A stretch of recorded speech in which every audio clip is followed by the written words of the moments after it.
نماز اول ماہ کا تحفہ وہ کس نے دیا ہے؟ امام جواد علیہ السلام.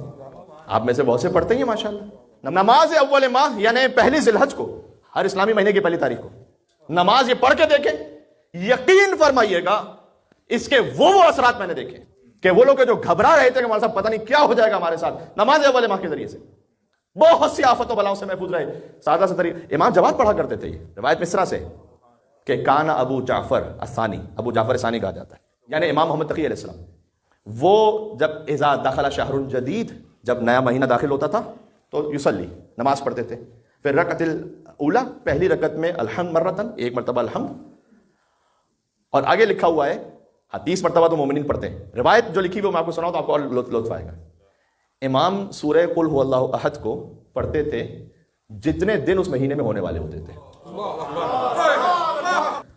اب یہ چونکہ مجھ جیسے کم نصیب کو پتہ نہیں ہوتا کہ 29 ہیں یا 30 ہیں، لہٰذا علماء نے کہا 30 پڑھو احتیاطاً، ورنہ امام پڑھتے تھے اس عدد کے مطابق جو اس مہینے میں ہونے والا ہوتا تھا. یہ شیخ طوسی نے مصباح المتاجر میں اس طرح سے لکھا ہے اسے. اور دوسری رکعت میں الحمد ایک مرتبہ، پھر ثانیہ الحمد مرتن وانا انزلناہ فی لیلۃ القدر، اس سورہ کو 30 مرہ یعنی پھر 30 مرتبہ. وہ بھی مثل ذالک لکھا ہوا ہے، امام اتنے ہی پڑھتے تھے جتنا کا وہ مہینہ ہونے والا ہوتا تھا، ہم 30 مرتبہ پڑھیں احتیاطاً. اس کے بعد یہ تصدق، نماز 2 رکعت ختم کریں صدقہ دیں. یہ پہلی تاریخ کا عمل ہے.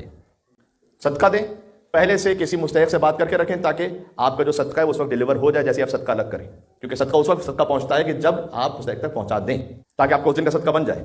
بات واضح ہو رہی ہے؟ اپنی جیب سے نکال دینے سے، کہیں سائڈ پر رکھ دینے سے ابھی وہ صدقہ بنا نہیں صحیح طریقے سے. صدقہ جو اصل اس کا پراپر فائدہ اس وقت ملے گا کہ جب مستحق کے ہاتھ میں پہنچے. مستحق تو آپ اس دن پہنچا نہیں سکیں گے شاید، تو آپ پہلے سے بات کر کے رکھیں کہ جناب آپ کا ایک حق ہوگا میرے پاس ہے، میں انشاءاللہ آپ کو جب بھی فرصت ہوگی تو پہنچا دوں گا. بما یتسہل، امام اتنا صدقہ دیتے تھے جو آسان ہو، کو بہت زیادہ اگر آپ دیکھیں کیا ہی بات ہے، لیکن جتنا آسان ہو کم از کم اتنا نکالیں. 2 رکعت نماز، اس کے بعد صدقہ.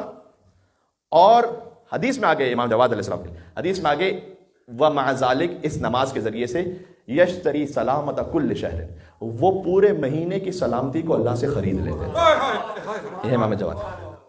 یا اللہ یا اللہ، صحیح ہے. شیخ طوسی نے تو یہ نماز لکھی ہے. ایک ہے سید ابن طاؤس عالم، بہت بڑے، ان کی کتاب ہے دروع الواقعہ، جس کا انگلش ٹرانسلیشن بنے گا پروٹیکٹیو شیلڈز، یعنی اپنے آپ کو بچانے کے لیے کیا عمل آپ کو کرنے چاہیے شیطان کے شر سے. اس میں انہوں نے وہ اعمال لکھے، اس میں نماز لکھی، اور نماز کے بعد کہا کہ یہ 9 آیتیں بھی پڑھ لو. اب بظاہر یہ لگتا ہے کہ مجھے نہیں معلوم کہ یہ امام جواد علیہ السلام ہی کی روایت سے عمل ہے یا نہیں، اس نماز کے بعد یہ ایک الگ سے عمل ہے، لیکن بہرحال یہ ہے 9 آیتیں. میں آیت نمبر کے ساتھ پڑھ دیتا ہوں، بعد میں ریکارڈنگ ہوگی، آپ دیکھ لیجیے گا.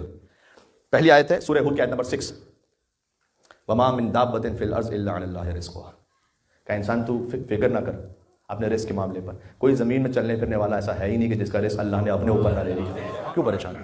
2 رکعت نماز پڑھو والی، نماز اول ماہ، اس کے بعد یہ وما من دابۃ فی الارض الا علی اللہ رزقها. آگے آیت ہے کہ یعلم مستقرها ومستودعها، وہ خدا خوب جانتا ہے کہ وہ اس رزق کو دینا کہاں پر ہے، انسان کو سونپنا کہاں پر ہے، اس انسان کو کہاں سے وہ رزق پہنچانا ہے وہ اللہ جانتا ہے. دوسری آیت سورہ انعام کی، یہ ہے آیت نمبر 17، وَإِن يَمْسَسْكَ اللَّهُ بِضُرٍّ فَلَا كَاشِفَ لَهُ. اگر خدا تم تک کوئی چیز مشکل پہنچانا چاہے گا تو کوئی روک نہیں سکتا اسے. خدا کو کیا کوئی بڑے بڑے لشکروں کی ضرورت ہے کیا؟ ایک نظر نہ آنے والی چیز سے پوری دنیا کو روک کے رکھا ہے. وَإِن يَمْسَسْكَ بِخَيْرٍ، اور اگر اللہ خیر پہنچانا چاہے وَهُوَ عَلَى كُلِّ شَيْءٍ قَدِيرٌ، اور چیز پر قادر بھی. اللہم لا مانع لما اعطیت ولا معطی لما منعت. دعا میں پروردگار کوئی اسے روک نہیں سکتا جسے تو دینا چاہے، تو اسے دے نہیں سکتا جسے تو روکنا چاہے. عزت ذلت اللہ کے ہاتھ میں، بندوں سے نہ مانگے. اگر اللہ تک عزت پہنچانا چاہے گا کوئی روک نہیں سکتا اس کو. ساری دنیا مل کے جمع ہو جائے، اللہ کسی کو ذلیل کرنا چاہے کوئی اس کو روک نہیں سکتا. پھر اس کے بعد بسم اللہ الرحمن الرحیم، دوبارہ سید ابن طاؤس نے لکھا سورہ طلاق کی 7ویں آیت، سیجعل اللہ بعد عسر یسرا. کا گھبراؤ نہیں، مشکل کے بعد اللہ آسانی دینے والا ہے. سورہ کہف کی پھر آیت نمبر 39 کا ایک حصہ، ماشاء اللہ لا قوت الا باللہ. کہ دیکھو ہوتا وہی ہے کہ جو خدا چاہتا ہے، تسلی رکھو، ہوتا وہی ہے کہ جو خدا چاہتا ہے. پھر سورہ آل عمران کی آیت نمبر 173، حسبنا اللہ و نعم الوکیل. صدقے میں امام جواد علیہ السلام کی ترتیب بھی سبحان اللہ، حسبنا اللہ و نعم الوکیل، خدا ہی بہترین کارساز ہے اور وہی کافی ہے. آیت نمبر 6 یعنی اس تسلسل میں سورہ غافر کی آیت نمبر 44، وَأُفَوِّضُ أَمْرِي إِلَى اللَّهِ إِنَّ اللَّهَ بَصِيرٌ بِالْعِبَادِ. یہ جانتے ہیں آپ آیت ہے، پروردگار میں نے اپنے امور کو تیرے سپرد کر دیا اور تو ہی اپنے بندوں سے باخبر ہے. پھر آیت نمبر 7ویں آیت سورہ انبیاء آیت نمبر 87، لا الہ الا انت سبحانک انی کنت من الظالمین. پروردگار ظلم میں نے کیا اپنے آپ پر، غلطی میری ہے، مانے اس بات کو، ٹھیک ہے. پھر سورہ قصص کی آیت نمبر 24، یہ 8ویں آیت ہے، رب انی لما انزلت الی من خیر فقیر، یہ میرے دل کے بڑی قریب آیت ہے۔ کچھ آیت ہوتی ہے آپ کو بہت ہارڈ ٹچنگ، آپ کے دل پہ لگتی جائے، یہ پتہ کیا ہے؟ حضرت موسیٰ کا کلام ہے، کیا بات ہے۔ حضرت موسیٰ علیہ السلام نے ایک قتل کر دیا مصر میں، وہاں سے اس خوف سے نکلے، ہجرت کی ہے، فخرج موسیٰ من قومہ خائفا یترقب، قرآن میں کہ موسیٰ علیہ السلام نے اپنی قوم سے خوف کے عالم میں ہجرت کی۔ مولا کائنات سے جب آخر وقت میں پوچھا گیا تھا کہ علی انت افضل موسیٰ، آپ افضل ہیں یا موسیٰ؟ کہا نا افضل، میں افضل ہوں۔ کہا مولا لما، کیوں؟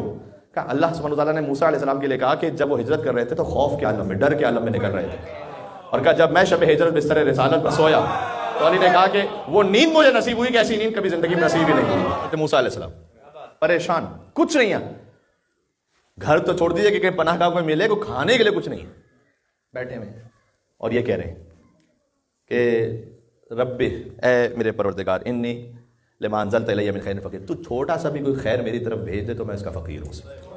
کہا یہ آیت پڑھو، تم نماز اول ماہ میں آیت پڑھو، چھوٹا سا بھی کوئی خیر بھیج دینا تو میں فقیر ہوں اس وقت اس کا۔ آخری آیت سورہ انبیاء کی آیت پڑھیں، آیت نمبر 89، رب لا تذرنی فردا وانت خیر الوارثین، پروردگار تو مجھے بے سہارا نہیں چھوڑنا، بغیر وارث کے نہیں چھوڑنا۔ یہ آپ نماز اول ماہ میں، سبحان اللہ، اس کے بعد یہ 9 آیتیں پڑھیں۔ میں چیلنج وغیرہ کرنا نہیں چاہیے، امام علیہ السلام کے کلام کی روشنی میں اتنی جرت آگے کہہ رہا ہوں، آپ کی زندگی نہ بدل جائے آپ میری مجلس سننا چھوڑ دیجیے گا، میں کہہ رہا ہوں آپ سے۔ خطیب کے لیے سب سے زیادہ ریڈ الرٹ لائن ہوتی ہے کہ اس کی مجلس پر سننا چھوڑ دے، میں کہہ رہا ہوں سننا چھوڑ دیجیے گا مجھے، اگر آپ کی روحانی مادی معنوی زندگی میں کوئی فرق نہ آ جائے۔ ہاں یہ نہ ہو، ہمارے قوم میں ایک استاد تھے، وہ کہتے تھے کہ جب نئے طالب علم کوئی قوم میں آتے ہیں اور ظاہر ہے کہ ایک جوش جذبہ ہوتا ہے تو وہ نماز شب یہ ساری عبادات، تو کہتے ہیں 1-2 دن نماز شب کے بعد وہ جا کے دیکھتا ہے، کہتا ہے کہ استاد محترم کوئی مجھے کرامت نہیں نظر آ رہی، دن میں تارے نہیں نظر آ رہے، پتہ نہیں کیا بات ہے۔ اتنی جلدی تو بندوق کی گولی اثر کرتی ہے جتنی جلدی آپ چاہ رہے ہیں کہ اللہ تعالیٰ کی دعا وہ بھی انشاءاللہ اثر کرے گی، لیکن اس کو آپ تھوڑا سا کنٹینیوشن میں رکھیں۔ میں تو یہاں تک کہہ رہا ہوں کہ جن مومنین نے ایک مرتبہ خالی 1 مہینہ یہ عمل کیا نا، انہوں نے کہا مول صاحب یہ مہینہ ہی کچھ الگ گزرا ہے باقی زندگی سے، اتنا سا کہہ رہا ہوں۔ یہ کس کا دیا ہے؟ نام تو لیں ان کا، صلوات تو بھیجیں ان کا، اللہم صلی علی